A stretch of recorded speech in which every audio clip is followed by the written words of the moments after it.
On va parler du port autonome de Lomé. Je ne sais pas par où commencer, mais on va parler du port autonome de Lomé. Un très gros dossier. Quatre audits scandaleux.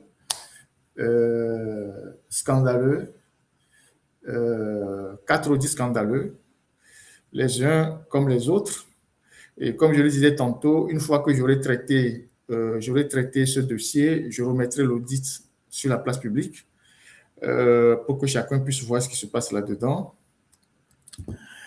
Pour que chacun puisse voir ce qui se passe dans ces audits-là. Mais avant d'attaquer le fond du dossier, je vais parler d'abord des pavillons togolais. Vous savez que le Togo a toujours été impliqué dans les affaires louches, des affaires criminelles, dans les affaires douteuses sur le plan international.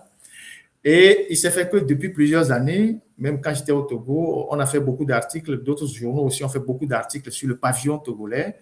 Qu'est-ce que c'est que le pavillon togolais? C'est un agrément que le Togo donne à des armateurs, des gens, des hommes d'affaires qui ont des bateaux et qui circulent dans le monde entier avec le drapeau togolais et qui se livrent à des activités criminelles ou douteuses et moyennant de l'argent. Donc, le gouvernement togolais prend de l'argent, il vend les pavillons, c'est des choses qui sont vendues, il vend le pavillon.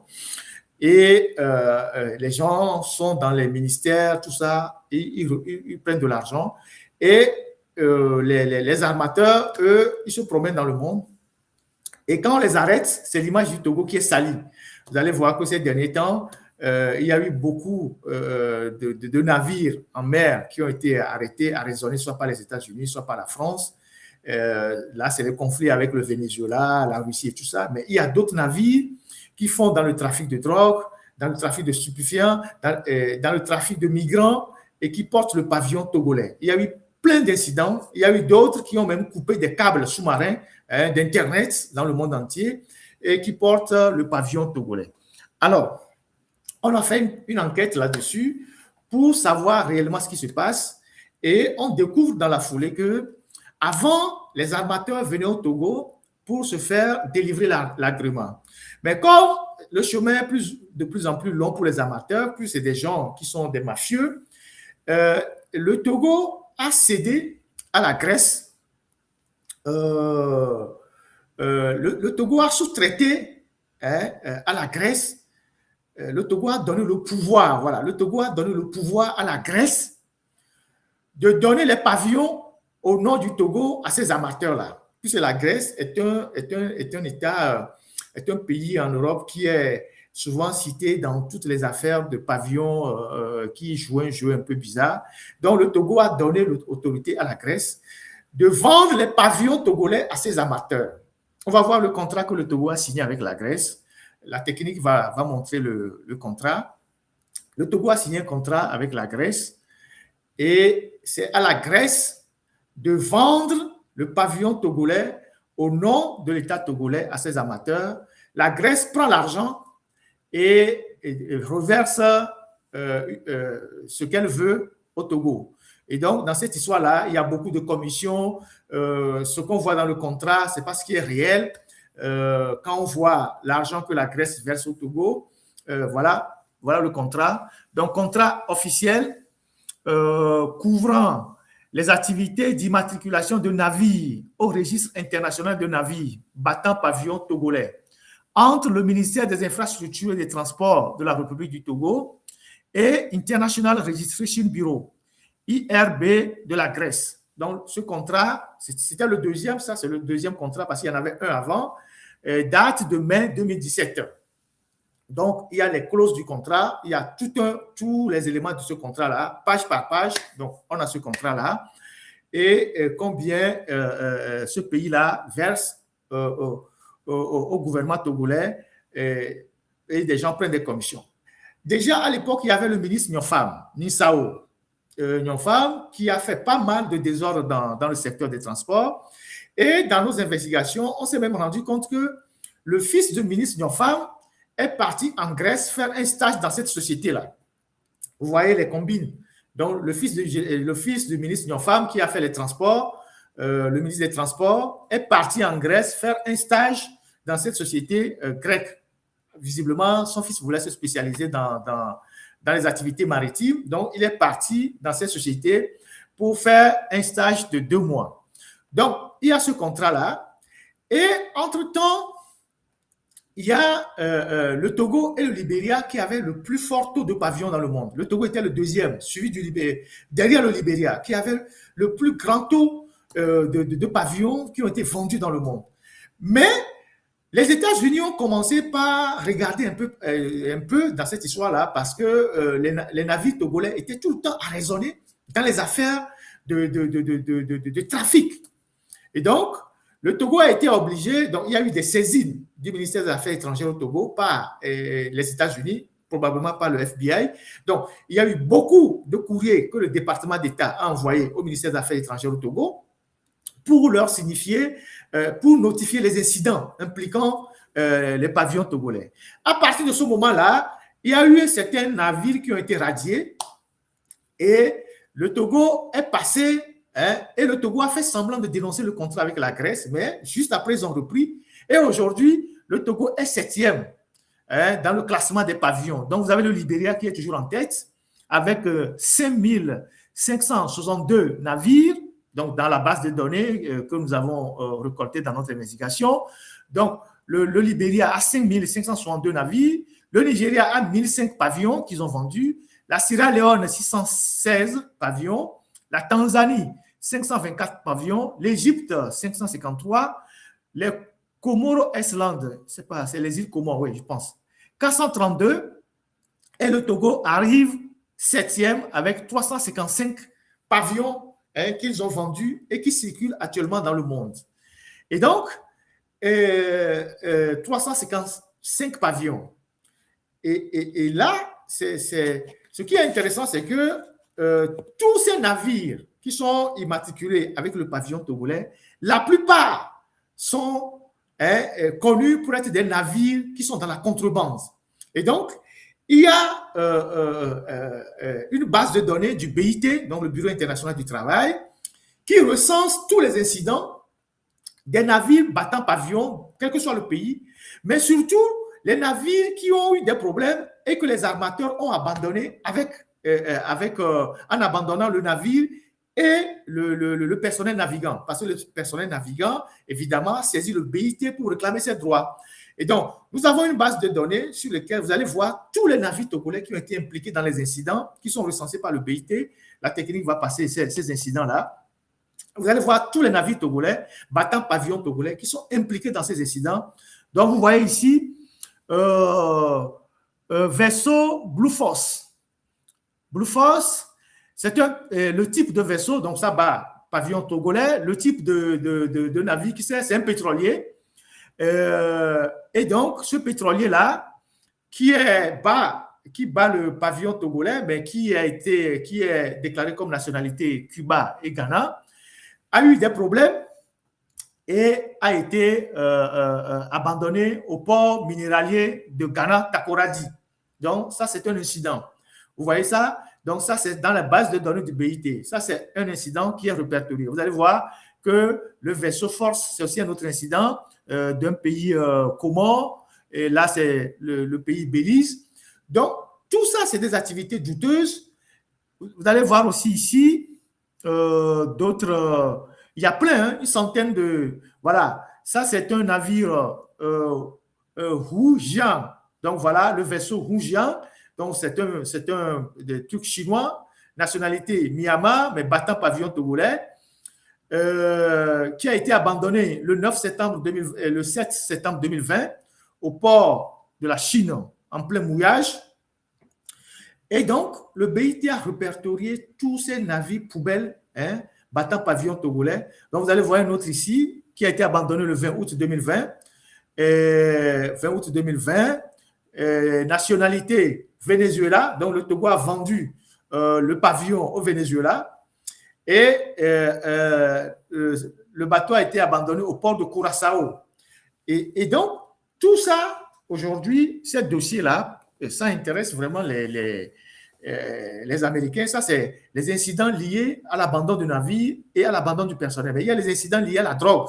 Ça, c'est répertorié sur une autre base de données que nous n'allons pas exploiter aujourd'hui. Donc, vous allez voir, tout ce que nous passons là, ça, c'est les éléments, donc, pavillon togolais abandonné. Jusqu'en 2025, hein, on a toute une base de données. Jusqu'en 2025, comment le Togolais, ils vendent les pavillons et ils se font de l'argent à travers cette société en Grèce, hein, qui avait signé ce contrat, et cette société dans laquelle le fils de Nissao Nyofam est parti faire un stage de 2 mois. Donc, aujourd'hui, il y a énormément de cas dans lesquels l'image du Togo est impliquée. Et je vous le disais tantôt, sur le cas de la drogue et des navires qui coupent les câbles et qui font de la contrebande, du côté des États-Unis, on est de plus en plus regardant, et je pense que ça va faire mal dans les jours qui viennent. Donc, je commence par cette histoire de pavillon battant, de navires battant pavillon togolais, pour rentrer dans le grand dossier du port. On reviendra là-dessus. Pour ceux qui veulent les documents, je peux les partager avec vous. Le Togo, c'est décidément un État voyou. Donc, on rentre maintenant au port autonome de Lomé. Alors, il se passe quoi au port?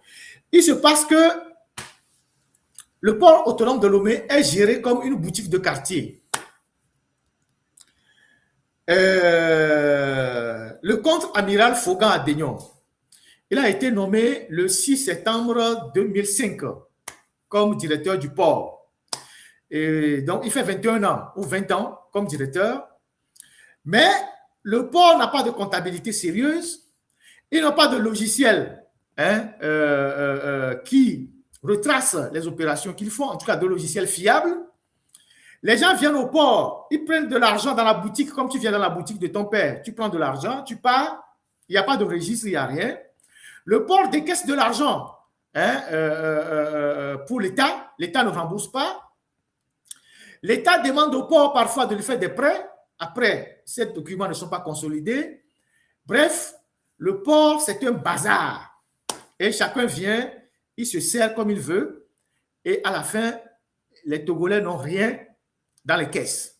Alors, nous avons fait une série d'articles cette semaine sur ces audits dont nous avons obtenu copie. Il y a eu des audits en 2018, un autre audit en 2019, un autre audit en 2020 et un grand audit en 2021.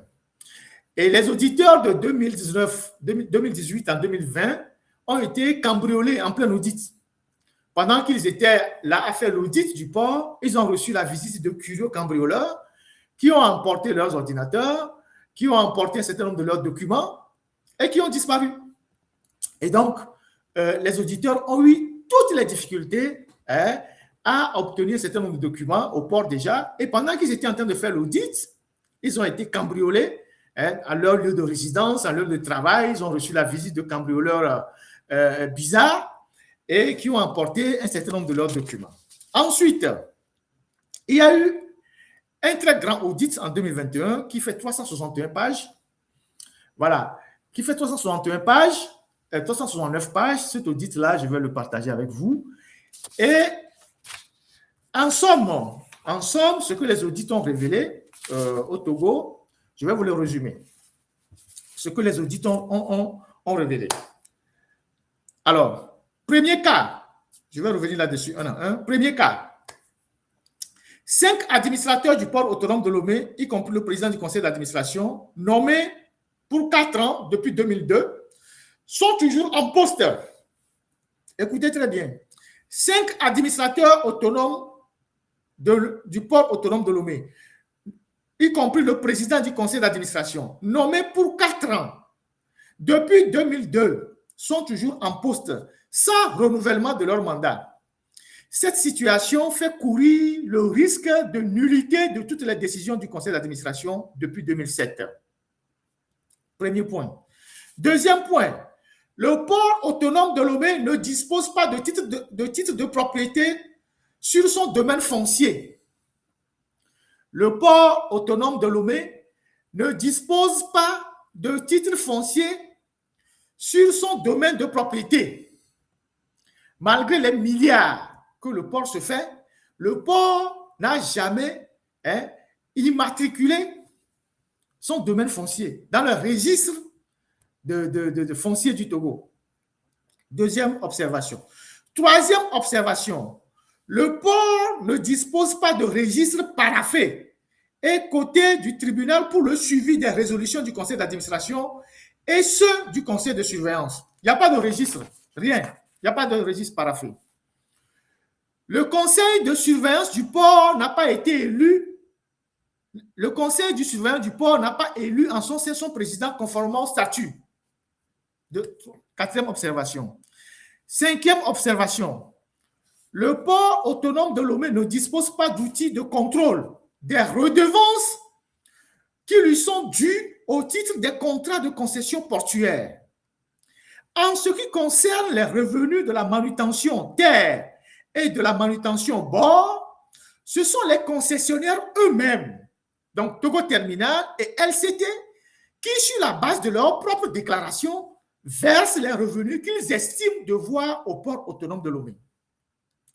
Une estimation sommaire a permis de découvrir que les concessionnaires ont largement abusé de ce manque de système de contrôle et que le préjudice annuel pourrait avoisiner 1 milliard de francs CFA en ce qui concerne les revenus domaniaux, juste les revenus domaniaux. Il n'y a pas de systématisation des revenus des contrats de concession ni de ceux des contrats de location avec une pratique systématique de la sous-location. Le préjudice annuel est estimé à plus de 500 millions de francs CFA. Sixième observation. Technique, attendez, j'arrive. On va définir les images un à un. On fait aujourd'hui un live très technique. Certains concessionnaires ont gardé par devers eux des montants collectés au titre des contrats de concession portuaire. Afripesage, Logitrans, Bolloré. Le préjudice se lèverait à près de 4 milliards 900 millions de francs CFA, presque 5 milliards. Le préjudice. 7. Le port n'a pas payé depuis plus de 4 ans les licences informatiques dues à l'éditeur du logiciel Oracle. Cette situation expose le port à une action juridique en réclamation des droits de propriété sur le logiciel utilisé qui pourrait se lever à plusieurs milliards. Donc, le port autonome de Lomé utilise à crédit ou bien frauduleusement un logiciel informatique pour faire ses comptabilités. Oracle. Le port autonome de Lomé, une autre observation, a versé 7 milliards 37 millions de francs CFA à son notaire, Madame Adjoa Hunt Akereburu, pour indemniser les collectivités propriétaires de son domaine. Je répète, le port autonome de Lomé a versé 7 milliards 37 millions de francs CFA à son notaire, Maître Adjoa Hunt Akereburu, pour indemniser les collectivités propriétaires de son domaine. Et c'est ceci qui est intéressant. Selon les auditeurs, il n'existe à ce jour aucune preuve du versement des fonds décaissés aux collectivités en question, exposant le port à des poursuites judiciaires. En résumé, le port a donné 7 milliards 37 millions à une notaire pour payer les collectivités propriétaires des terrains, mais à ce jour, le port n'a aucun élément de preuve si ces fonds décaissés ont été versés aux collectivités ou non. 7 milliards 37 millions. Un autre point, l'impossibilité pour le port de recouvrer un prêt de 2 milliards 809 millions de francs CFA contracté pour acheter des véhicules dans le cadre du sommet sur la sécurité maritime. À cet effet, ces véhicules ne figurent pas dans le patrimoine du port autonome de Lomé et ce dernier ne dispose d'aucune trace, d'aucune information sur la localisation des véhicules. On attend ici un peu.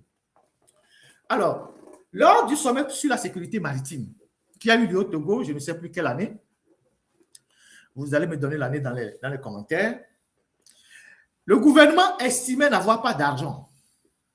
Donc, le gouvernement fort appelle le ministre des Finances et lui demande est-ce qu'il y a de l'argent? Le ministre des Finances dit qu'il n'y a pas d'argent. Et donc, c'était une réunion au cours de laquelle il y avait le ministre des Finances et le ministre des Transports. Donc, je pense Nyofam. Et Nyofam lui dit oui, que lui peut trouver de l'argent. Et on demande au port d'aller faire un prêt. Ce n'est pas l'argent qui est sorti dans les caisses immédiates du port. Le port, on a demandé au port d'aller faire un prêt. Donc, le port va dans une banque, fait un prêt de 2 milliards 809 millions de francs CFA, pratiquement 3 milliards, pour aller acheter des limousines, pour mettre ces limousines à la disposition du sommet maritime. Donc, pratiquement 3 milliards que le port est parti emprunter dans une banque. Donc, certainement avec, après, des intérêts. Donc, le port achète ces voitures-là qu'il met à la disposition des organisateurs du sommet sur la sécurité maritime. Après le sommet sur la sécurité maritime, il revient de bon droit que les voitures soient restituées au port pour que le port puisse conserver ses voitures dans son patrimoine. Si le port n'en a pas besoin, le port va vendre ses voitures. Donc, on ramène, donc une fois le sommet terminé, les voitures disparaissent. Les voitures ont disparu. Les voitures disparaissent et le port n'arrive pas à localiser les véhicules. Alors, lors d'un sommet, lors d'une réunion du conseil de surveillance, la question a été soulevée et le ministre des Finances d'alors, Sani Yaya, dit que oui, lui, il a bloqué les voitures.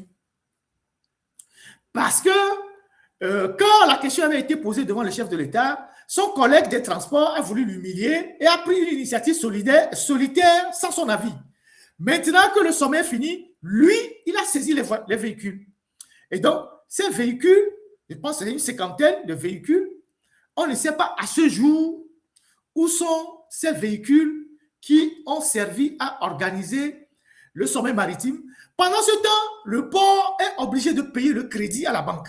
Donc, le port continue de payer le crédit là qu'il a pris dans cette banque pour acheter ces véhicules-là. Donc, presque 3 milliards. Donc, ces véhicules ont disparu. 3 milliards. D'accord? Ces véhicules ont disparu. Ensuite, le port autonome de Lomé a versé, dans le cadre des travaux de voirie interne, donc il y avait des travaux de voirie interne, le port a versé 3 milliards 953 millions à titre d'avance à l'entreprise Seco BTP. Presque 4 milliards. Donc, le port, dans le cadre des travaux de voirie interne, a versé à Seco BTP 3 milliards 953 millions, presque 4 milliards. Les travaux n'ayant jamais été exécutés, donc Seco BTP n'a jamais réalisé les travaux, l'entreprise, donc Seco BTP, a versé au port 2 milliards de francs, a reversé au port 2 milliards de francs, et il restait 1 milliard 953 millions que le port n'a jamais su recouvrer jusqu'à ce jour. Je résume. Dans le cadre de la voirie interne au port autonome de Lomé, le port a sollicité les services de l'entreprise Seco BTP et le port a donné à titre d'avance à l'entreprise 3 milliards 953 millions, donc pratiquement 4 milliards. Mais l'entreprise n'a jamais réalisé les travaux et le port a exigé qu'on lui reverse l'argent. L'entreprise ne lui a reversé que 2 milliards. Les 1 milliard 53 millions, les 1 milliard 953 millions, donc pratiquement 2 milliards, sont passés pour pertes et profits. C'est mis dans le rapport. Voilà. Voilà. Et c'est ce que les auditeurs disent. Les auditeurs disent ce processus n'est pas cependant allé à son terme, puisque suite à une décision du conseil d'administration, donc c'est le conseil d'administration du port qui fait passer le reliquat de l'argent que Seco BTP doit verser, donc 1 milliard 953 millions pour pertes et profits. Je vous lis la phrase. Ce processus n'étant pas cependant allé jusqu'à son terme, puisque suite à une décision du conseil d'administration du 17 avril 2019, le reliquat de l'avance versée a été passé comptablement en perte sans faire appel totalement à la garantie bancaire et en contrepartie d'une collaboration future de l'entreprise Seco BTP. On continue. Le port autonome de Lomé maintient dans ses livres au bilan une avance, donc un crédit accordé à AICEG. AICEG, c'est l'agence de la sécurité aéroportuaire de l'aéroport général Gnassingbé Yadema. Donc, AICEG est venu voir le port et dit au port que j'ai des difficultés financières, je n'ai pas d'argent, mais je veux faire des travaux au port, nous n'avons pas d'argent, notre caisse n'est pas solide. Le port, qui se comporte comme une microfinance, donc FUSEC, donc le port est devenu la FUSEC, ou je ne sais pas quelle microfinance vous connaissez, FUSEC ou je ne sais pas quoi. Donc le port avance à AICEG 337 millions de francs CFA en 2013. Et après, AICEG refuse de payer l'argent. Donc, ça aussi, c'est passé pour perte et profit.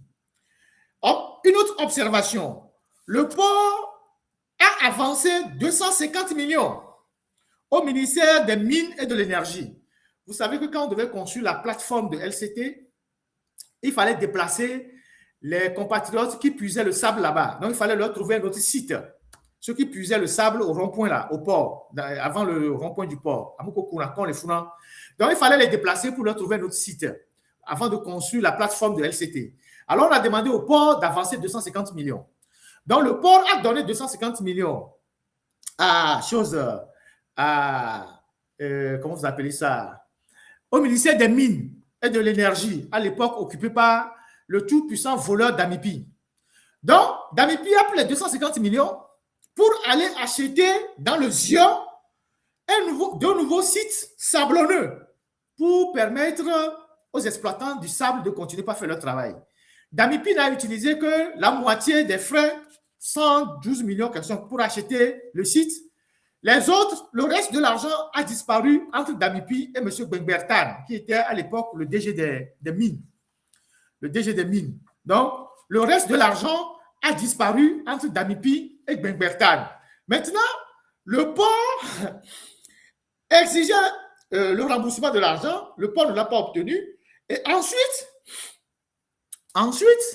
le site devait appartenir au port. Une fois que le site a été acheté avec l'argent du port, le site devait appartenir au port. Là aussi, ils n'ont pas reversé le site au port autonome de Lomé. Une autre anomalie, et là, je vais revenir là-dessus, c'est très intéressant. Le port a payé plus de 8 milliards à la société informatique ACL depuis le début de leur collaboration, depuis 2012. Je vais revenir sur ce contrat spécifiquement. Le port a payé plus de 8 milliards à la société informatique ACL depuis le début de leur collaboration. Cette société s'occupe du logiciel de facturation, héberge des serveurs de secours dans une villa attribuée à elle par le port. Une grande partie des revenus du port est sous-facturée. Écoutez-moi très bien. Une grande partie des revenus du port est sous-facturée du fait d'une mauvaise informatisation des revenus du port. Le manque d'interface entre les différents systèmes informatiques permet d'omettre les facturations des navires entiers et de facturer des tarifs de marchandises en transit pour les marchandises en réalité destinées à la consommation locale. Avec un préjudice de 50 000 francs par jour par conteneur pour le port. Une évaluation sommaire estime que la perte des revenus annuels pour le port est entre 4 milliards et 5 milliards de francs CFA. ACL garde également près de 700 millions de francs CFA dus au port autonome de Lomé dans le cadre de la rétrocommission de 30% à verser. Je reviendrai sur les détails. 14. Observation. Le port paye des dockers, contrairement à son organigramme initial qui distinguait le bureau de main-d'œuvre et de la zone portuaire de la responsabilité de la personnalité morale du port, sans enregistrer dans ses livres les revenus relatifs à l'activité de ces dockers. Le préjudice annuel est estimé à 700 millions pour le port autonome de Lomé. Une autre observation. Dans plusieurs cas, les limites de pouvoir de la direction générale et de son comité de direction ont été excédées sans recours au conseil d'administration et au conseil de surveillance. Chaque année, le préjudice de ces actes anormaux de la gestion est de près de 2 milliards de francs CFA pour le port autonome de Lomé. Voilà les quelques observations qui ont été faites suite à ces audits qui ont été organisés au port autonome de Lomé. Il y a des choses qui relèvent on va voir. Le port a investi dans Jeune Afrique. Je demande à la technique de me passer l'article. Le port a investi dans Jeune Afrique, a pris des actions dans Jeune Afrique, a pris des actions dans Sotral, a pris des actions dans Handling, Togo Handling, et je ne sais pas quoi. Donc, vous avez des journalistes qui sont à Lomé, qui n'arrivent même pas à avoir une simple publicité du port autonome de Lomé, même une petite publicité, ils n'en ont pas. Mais le port est parti investir dans Jeune Afrique. Et les auditeurs se demandent quel est le lien entre l'activité portuaire et Jeune Afrique. Surtout que le port n'a jamais obtenu de dividendes venant de Jeune Afrique. Le port a investi dans Sotral. Si on peut voir le tableau, le tableau dans l'audit où on voit ce que le port, ce qu'on dit. Donc, l'ensemble de ces sociétés dans lesquelles le port a pris des actions, donc vous avez Sazof, vous avez le groupe Jeune Afrique, vous avez la société togolaise de handling, vous avez Askai International, vous avez Togo Terminal, vous avez Société Aérotransport. Le port a investi, a pris des actions à hauteur de 112 milliards, 1 milliard 0,57 millions 660 000 francs CFA que le port a pris comme action dans ces différentes sociétés. Et les auditeurs n'en revenaient pas. Maintenant, voilà les sociétés.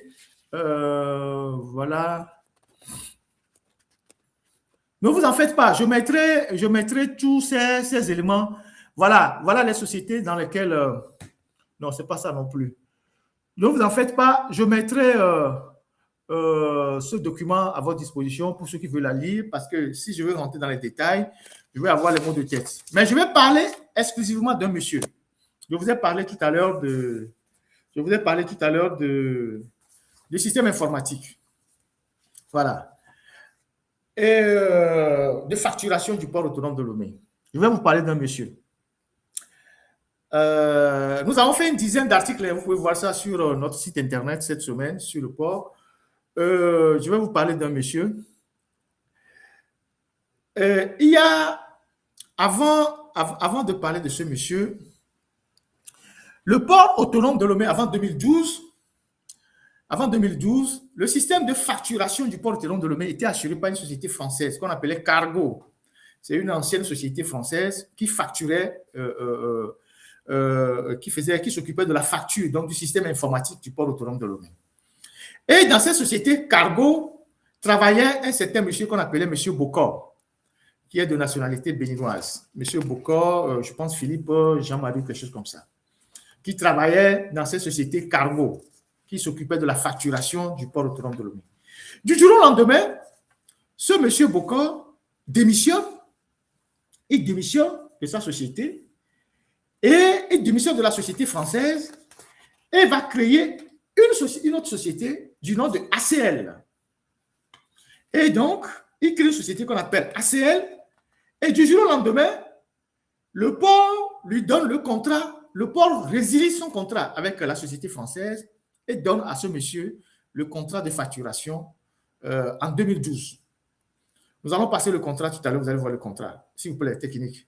Donc, le port signe en 2012 à M. Bokor le contrat pour s'occuper du système informatique et de la facturation de tous les revenus du port. Voilà le contrat de partenariat. Donc, contrat appui au port autonome de Lomé pour le développement et l'exploitation d'une plateforme de services, s'il vous plaît, vous pouvez reculer un peu. Voilà, l'exploitation d'une plateforme de services avec le système d'information portuaire, donc PSP et puis ZIP, Cargo. Donc, avant c'était Cargo. Donc, ce monsieur crée une entreprise qui s'appelle Africa Consulting Leaders, ACL, une entreprise SAL de monsieur Philippe Amavi Bokor. Il est béninois de nationalité. Donc, le port lui donne ce contrat pour installer le système informatique et de facturation. Sauf que c'était un contrat gré à gré,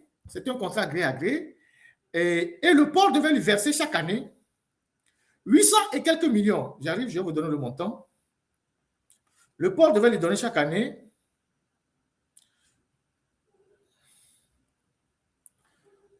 le port devait lui verser.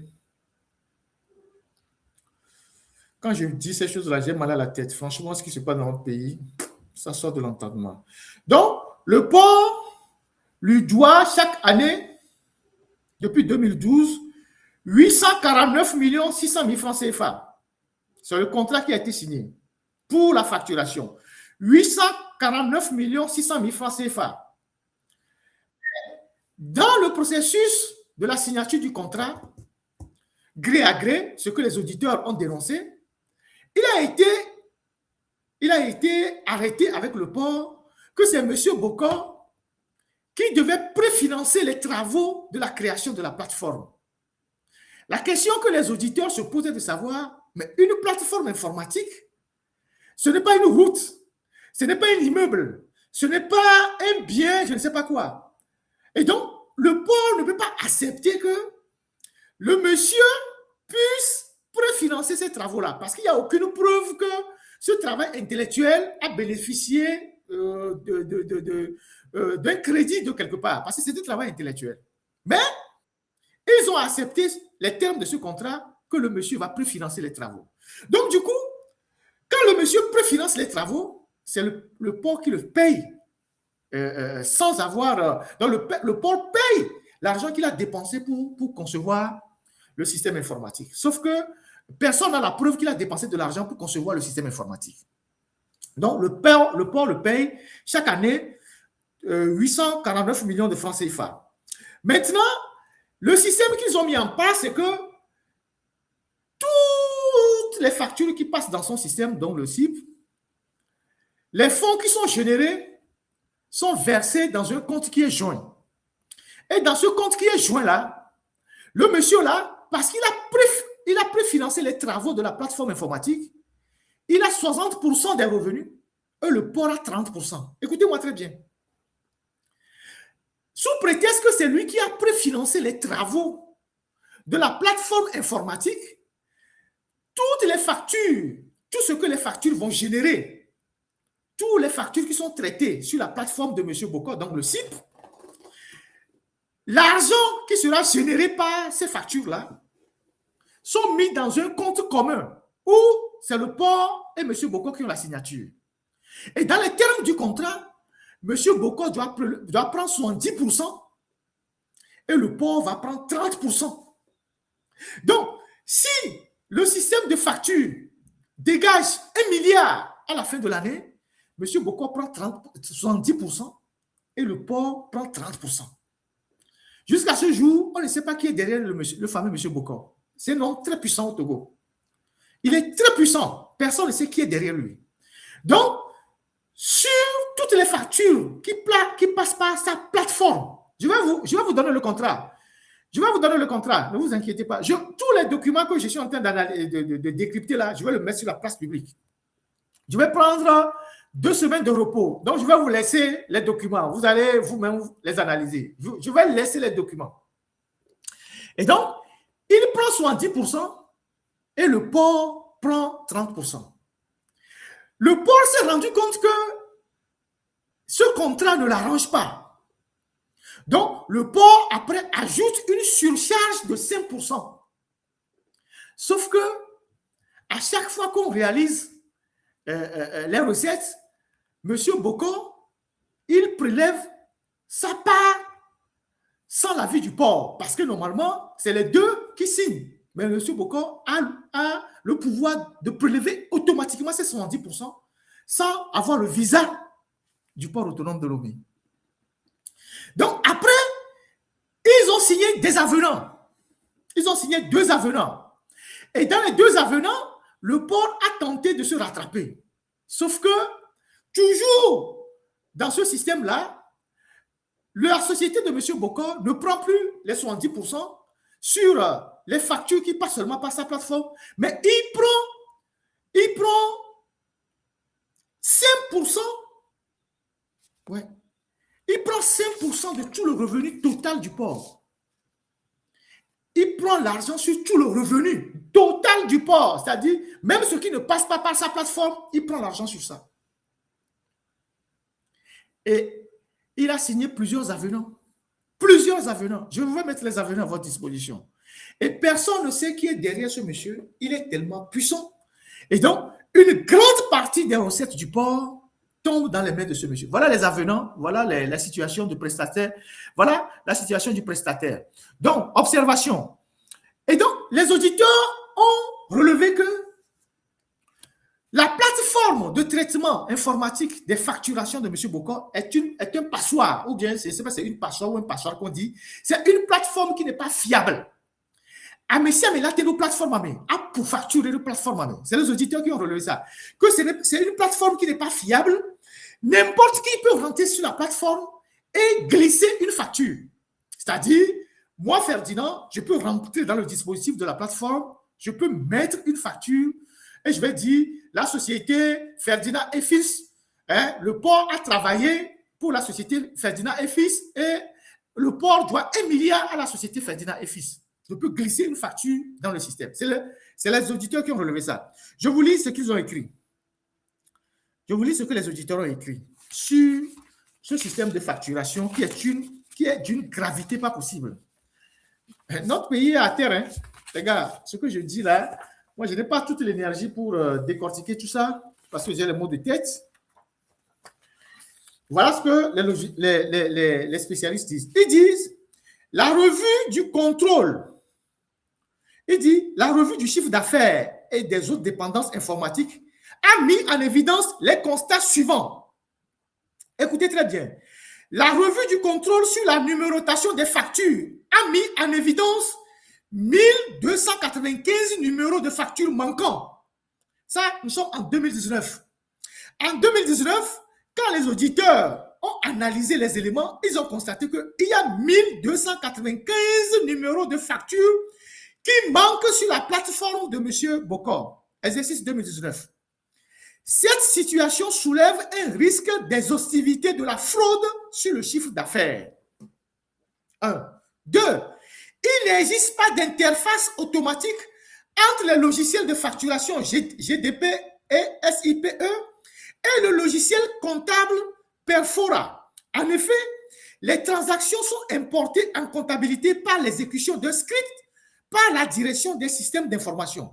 Ces situations soulèvent un gros risque de manipulation et donc d'inexactitude du chiffre d'affaires. C'est eux qui le disent. Troisième observation. Nous sommes en 2019. Il n'existe pas de séparation effective des tâches d'initiateur et de valideur dans le processus de facturation dans le logiciel de facturation SIPE. Au cours de l'exercice 2019, sur un total de 129 866 factures émises, 125 583 ont été initiées et validées par une seule personne. Une seule personne a initié et validé 125 583 factures sur la plateforme.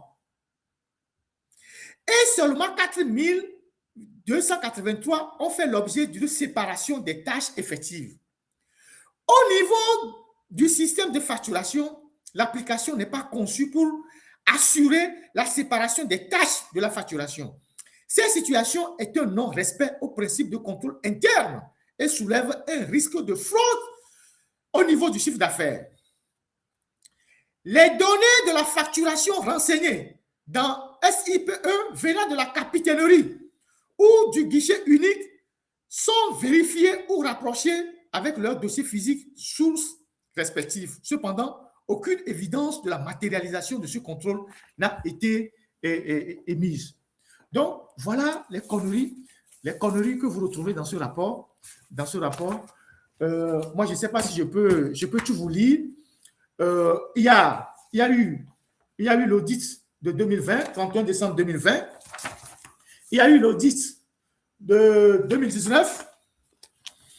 Il y a eu l'audit de 2021 qui fait 369 pages et qui relève toute la gabegie qu'il y a au port autonome de Lomé. Les gens dépensent de l'argent comme ils veulent.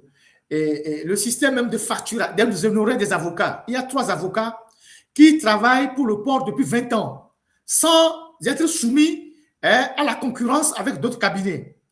Les auditeurs ont relevé ça. Et leur système de facturation d'honoraires prête à polémique. Il y a, en tout cas, il y a plein de trucs de rapport. Il y a des villas que le port a construit. La présidence est levée un matin, ils ont pris les villas, ils ont dit au port de céder les villas. La présidence a pris une villa, une autre villa a été attribuée comme une propriété à Roch Gnassingbé. Il y a un gros dossier avec la société Boluda. Et ça aussi, c'est un scandale. La société Boluda, France, c'est auprès d'elle que le Togo a acheté deux remorqueurs de navire, le remorqueur 5AC et le remorqueur Blita. Et c'est une société française qui a conçu les remorqueurs. Du jour au lendemain, cette société vient s'installer au Togo et vient mener des activités de remorquage. Et on demande maintenant au port qui a dépensé de l'argent pour acheter ces remorqueurs, de céder ces remorqueurs à la société Boluda. Donc, la société Boluda, auprès de laquelle le Togo a commandé ces remorqueurs, elle vient s'installer à Lomé, alors qu'elle a déjà reçu l'argent pour la conception des remorqueurs. Elle vient s'installer à Lomé et on oblige le port à lui remettre les deux remorqueurs que le port a achetés auprès de la même société, sans prendre un seul franc. Sans prendre un seul franc. Et la société Boluda exploite les deux remorqueurs et ne rend aucun compte au port autonome de Lomé. Ils prennent de l'argent. Mais c'est des incongruités pas possibles. Donc, moi, je ne peux pas tout décortiquer parce que j'ai déjà la tête qui est très chaude. Je vais mettre ce rapport à disposition de ceux qui veulent avoir. Tous ces rapports-là, tous ces documents. Il y a société Boluda, ce n'est pas Boluga, Boluda. Vous allez voir ça dans le truc Boluda. Si la technique peut mettre ça sur le truc, la société Boluda. Donc, vous allez voir énormément de bêtises. Et vous vous posez la question si le Togo est encore un pays qui est géré. Et il y a des milliards qui s'envolent comme ça. Des milliards. Donc, ce monsieur Bokor qui se fait des milliards et qui a un logiciel de facturation frauduleux et qui a un logiciel de facturation qui n'est pas sécurisé, que les gens manipulent selon leurs désirs, ce monsieur Bokor, il est toujours là, on lui signe les avenants, on ne sait jamais qui est derrière lui. Qui est derrière lui. Et donc, je pense qu'il y a des députés au Togo, entre griffes. Il y a des députés au Togo, entre griffes. Il y a les hommes politiques au Togo qui veulent le pouvoir, entre griffes. Il y a les acteurs de la société civile au Togo. Je mets tous ces éléments à votre disposition pour que chacun puisse faire ce qu'il a envie de faire dans son domaine de compétences. Si les députés peuvent interpeller le gouvernement, ils peuvent le faire. Si les hommes politiques peuvent interpeller, ils peuvent le faire. Si les hommes de la société civile peuvent demander des comptes de la gestion qui est faite du port, qui est un patrimoine de tous les Togolais, ils peuvent le faire. Je mettrai ce document à la disposition de tout le monde. Voilà, moi, ma contribution, ce que je peux faire dans ce travail-là. Donc, je pense que je vais m'en arrêter là. Je ne vais pas aller plus loin parce qu'il y a tellement de trucs, je ne peux pas les aborder tous. Mes techniciens aussi sont débordés parce qu'il y a des documents qui sont enfouis au cœur même d'un document de 369 pages. On ne peut pas défiler tout ici, page par page, et les commenter. Moi, je les mettrai à votre disposition. Et ceux qui ont un quelconque espace de pouvoir au Togo, qui peuvent demander des comptes à Faure Gnassingbé et à son ami Foga Adénion, ils peuvent leur demander. Concernant cette dame qui a pris les 7 milliards pour dédommager les propriétaires terriens, le port et les auditeurs ont demandé le contrat qui lie Madame Hunt Adjoa au port autonome de Lomé. Elle n'a jamais fourni les contrats. Elle a refusé de fournir toute documentation. Elle a demandé, ils ont demandé au port de leur fournir. Ils n'ont pas voulu fournir. Il y a plusieurs opérateurs économiques qui ont fait des prestations, soi-disant, des prestations pour le port autonome de Lomé. Les auditeurs ont demandé à ces prestataires de donner les factures qu'ils ont, les contrats qui les lient avec le port. Ils n'ont jamais donné. Je vais vous lire. Il y a un résumé de oui, ceux qui m'écrivent, ne vous inquiétez pas, je vais vous partager le rapport. Je finis et puis je m'occupe de ça. Je vais vous partager le rapport. et chacun pourra faire sa petite idée de la manière dont le Togo est gouverné. C'est des documents explosifs, hein? C'est des documents très explosifs. Ne me demandez pas comment je les ai eus. Je suis un journaliste. Hein. Le journaliste, il va chercher les informations pour le public.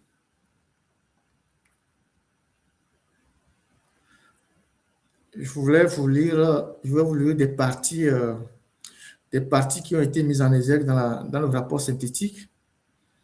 Vous allez voir. Togo. Togo, vu qu'il y a. Il faut le gérer chez. Il faut le gérer chez nous. Et puis les auditeurs ont dit que les bureaux du port sont très sales. Mais bureaux pourris, rideaux pourris, aiguilles pourris, tout est sale au port, dans les locaux, tout ça. Tout le bâtiment est sale. L'intérieur des bureaux sont sales. Les rideaux sont sales. C'est écrit dans le rapport. Tout est sale, tout est délabré au port. Les rideaux, hein, même les rideaux, ils n'arrivent pas à changer. Peinture, ils n'arrivent même pas à faire sur le mur.